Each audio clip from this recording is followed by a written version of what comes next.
आज आम झील सौम्यार बर्थडे सकाळू से जगन्नाथ मंदिर जाई दर्शन करी आसिला तापाई केते सुंदर केक टी अणाही संध्यारे से ता सांग मानक सहित सेलिब्रेशन करिवो।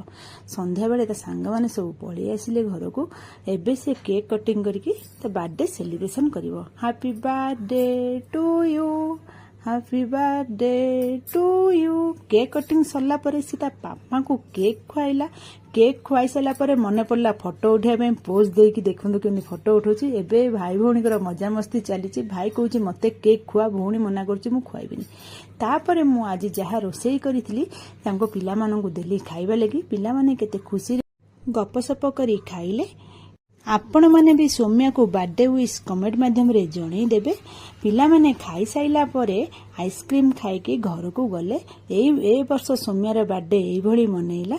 आसंतु देखिबा मु कोन कोन आइटम करितली। भलो लागिले मो चैनल को लाइक शेयर